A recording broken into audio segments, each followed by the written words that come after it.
हे guys, Uttarakhand exam UK triple SC में आपका स्वागत है। दोस्तों, आज हम उत्तराखंड जो समूह है उसका मॉडल पेपर देखेंगे दूसरा। ठीक है गाइस, और काफ़ी महत्वपूर्ण क्वेश्चन मैंने इसमें इंक्लूड किए हैं। ऐसे ही क्वेश्चन यूके ट्रिपल एससी बार बार पूछता है। दोस्तों, मैं आपको ऑप्शन इसलिए नहीं देता क्योंकि उसमें टाइम वेस्ट होता है और सीधे से मैं आंसर आपको बताने का प्रयास करता हूँ। तो दोस्तों, चैनल को लाइक और सब्सक्राइब करिए। आइए वीडियो स्टार्ट करते हैं। पहला क्वेश्चन, किस युद्ध में चंद्रवंश का पतन हुआ था? हवलबाग के युद्ध में। तो आप सभी को पता है हॉलबाग कहाँ है। हॉलबाग कहाँ है? अल्मोड़ा में स्थित है। ठीक है, अल्मोड़ा में हॉलबाग स्थित है। अल्मोड़े का प्राचीन नाम आलमनगर है। ठीक है, और अल्मोड़े के बारे में आपको पता है बड़ा आदित्य का मंदिर है जिसको सूर्य कटारमल मंदिर भी कहते हैं। आजकल बड़ा आदित्य के नाम से ये क्वेश्चन बन रहा है। दूसरा प्रश्न, उत्तराखंड के 4 धामों में सर्वाधिक ऊंचाई में कौन सा है? तो जो उत्तराखंड के 4 धाम है, बद्रीनाथ, केदारनाथ, यमुनोत्री और गंगोत्री। तो सबसे ऊंचाई पे है केदारनाथ। ठीक है, आदि शंकराचार्य जी ने यहाँ समाधि ली थी। ठीक है, और भगवान शंकर का एक पवित्र धाम केदारनाथ है। तीसरा प्रश्न, गांधी जी के दांडी मार्च में उत्तराखंड से किसने प्रतिभाग किया था? तो जो गांधी जी का दांडी मार्च था उसमें उत्तराखंड से ज्योतिराम कांडपाल जी ने प्रतिभाग किया था या भाग लिया था। चौथा प्रश्न, किस परमार शासक ने छंद मुद्रा लेख खुदवाया था? तो ऐसा छंद बुद्ध मुद्रा लेख किसने खुदवाया था? फतेहपति शाह ने। ऐसा परमार शासक ये था जिसने छंद बुद्ध मुद्रा लेख छपवाया था। महत्वपूर्ण क्वेश्चन है यूके ट्रिपल एससी की दृष्टि से। उत्तराखंड का 1981 के नंदा देवी अभियान की सफलता में कौन प्रसिद्ध हुआ?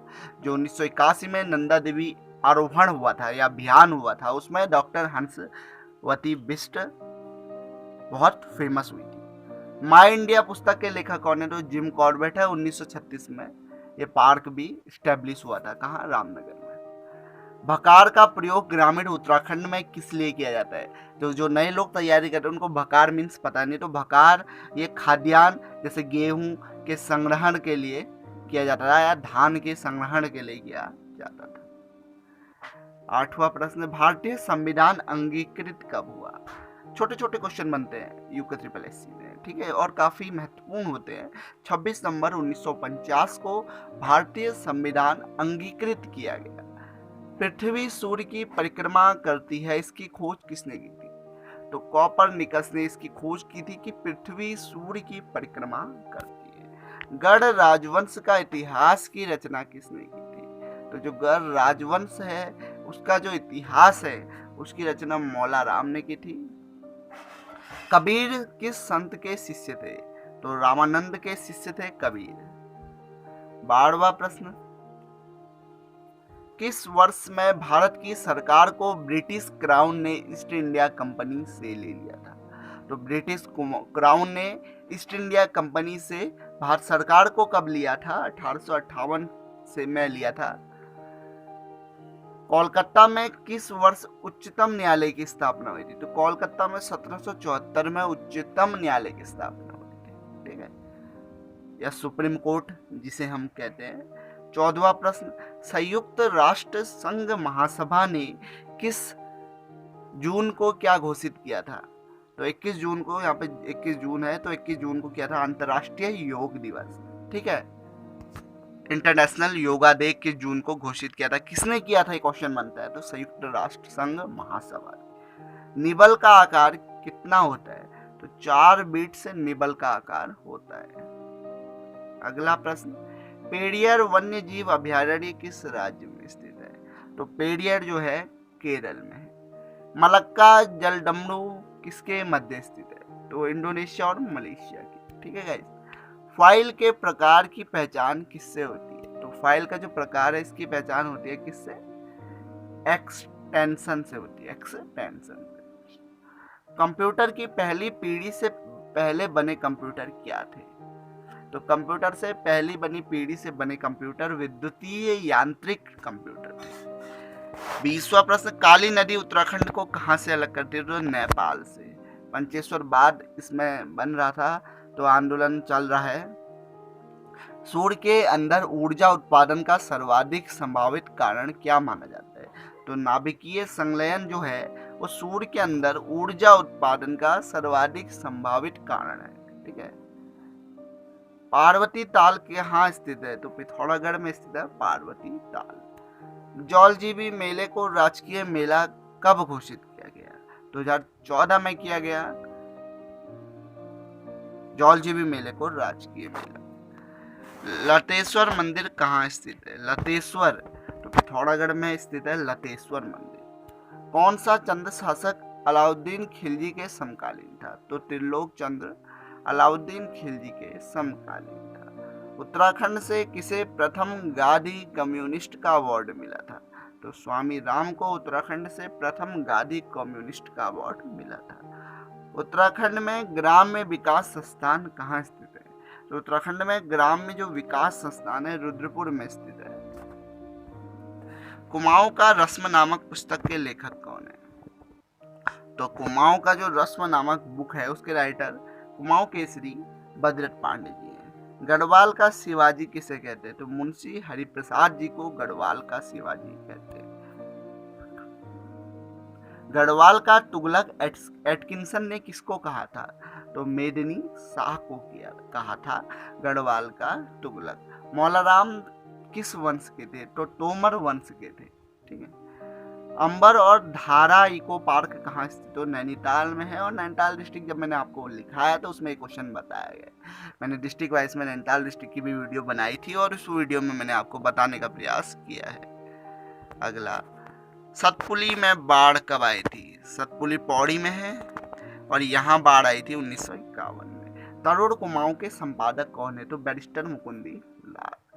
मोरक्राफ्ट ने तिब्बत की यात्रा कब की थी? तो 1812 में मोरक्राफ्ट ने तिब्बत की यात्रा की थी। पुष्टि माता मंदिर कहाँ स्थित? तो जागेश्वर में है पुष्टि माता मंदिर। बेस्ट बेकरी कांड गुजरात के किस शहर में हुआ था? तो वडोदरा शहर है गुजरात का, वहां वेस्ट बेकरी कांड हुआ था। विश्व विकलांग दिवस बहुत महत्वपूर्ण है यूके SSC की दृष्टि से। विश्व विकलांग दिवस 15 मार्च को मनाया जाता है। ब्रिटिश वैज्ञानिकों द्वारा अंटार्कटिका में ओजोन परत में विशाल छिद्र की पुष्टि किस वर्ष की गई थी? तो 1885 में ब्रिटिश जो वैज्ञानिक थे उनके साइंटिस्टों द्वारा अंटार्कटिका में ओजोन परत में विशाल छिद्र होने की पुष्टि की गई है। ठीक है। जवाहरलाल नेहरू के नेतृत्व में अंतरिम सरकार का गठन कब हुआ था? तो जवाहरलाल नेहरू के नेतृत्व में अंतिम सरकार का गठन सितंबर 1946 में हुआ था। बौद्ध धर्म में जन्म और मृत्यु के चक्र से मुक्ति को क्या कहा जाता है?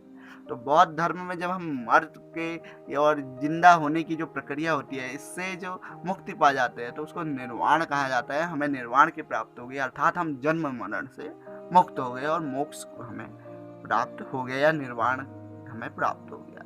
कौन सा शासक अमित्र घात शत्रुओं का नाश करने वाले के नाम से जाना जाता था? तो कौन सा ऐसा शासक था जो अमित्र घात शत्रुओं का नाश करने वाले के नाम से जाना जाता था? तो बिंदुसार। अगला प्रश्न, भ्रांति विलास नामक पुस्तक की रचना किसने की? तो ईश्वर चंद्र विद्यासागर जी ने। ठीक है। जलियांवाला बाग हत्याकांड के विरोध में किसने केसर ए हिंद की उपाधि लौटा दी? तो महात्मा गांधी जी ने जलियांवाला बाग हत्याकांड के विरोध में, ठीक है, केसर ए हिंद की उपाधि अंग्रेजों को वापस कर दी, ब्रिटिश सरकार को लौटा दी। कृष्णा नदी पर स्थित श्री सैलम बांध किस राज्य में स्थित है? बहुत महत्वपूर्ण क्वेश्चन है यूके SSC और यूके PSC के लिए। कृष्णा नदी पर स्थित श्री सैलम बांध किस राज्य में स्थित है? तो आंध्र प्रदेश में स्थित है श्री सैलम बांध। 46वां प्रश्न, भारत में कौन सा वर्तमान राज्य प्राचीन काल में कलिंग कहा जाता था? तो ऐसा कौन सा राज्य जो पहले कलिंग कहा जाता था? तो उड़ीसा को पहले कलिंग कहते थे। डोटी राज्य में नागमल्ल विद्रोह किस राजा के समय में हुआ था? तो रतनचंद्र के समय डोटी राज्य में नागमल्ल विद्रोह, तो रतनचंद्र के टाइम में डोटी राज्य में नागमल्ल विद्रोह हुआ था। सुदर्शन दर्शन किस कविता किसने लिखी थी? तो मौला राम जी ने लिखी थी। टेरी के राजाओं को कब जागीरदार और मुआफिरदारों को हटाने का पूर्ण अधिकार प्राप्त हुआ। तो टेरी के जो राजा थे उनको जागीरदार और मुआफिरदारों को हटाने का अधिकार 1835 में दिया गया। नए भारत का पैगंबर किसको कहा जाता है? तो राजा राममोहन राय को। तो गाइस ये कुछ महत्वपूर्ण 50 क्वेश्चन का मॉडल पेपर था और बहुत महत्वपूर्ण क्वेश्चन थे। आपका स्कोर कितना हुआ आप मुझे कमेंट बॉक्स में बताएंगे और निश्चित रूप से आप हमारे चैनल से तैयारी करेंगे। और देखिए दोस्तों, चैनल को लाइक और सब्सक्राइब करिए। हम भी मेहनत करते हैं और हमें कोई चीज़ आपसे नहीं चाहिए। ठीक है गाइस, चैनल को लाइक सब्सक्राइब और वीडियो में कमेंट करें और कोई भी त्रुटि हुई आप कमेंट करिए, आप बताइए, हम उसे सुधारने का निश्चित रूप से प्रयास करेंगे गाइस। तो thank you guys watching this video. आगे भी बने रहिए उत्तराखंड एग्जाम यूके SSC में।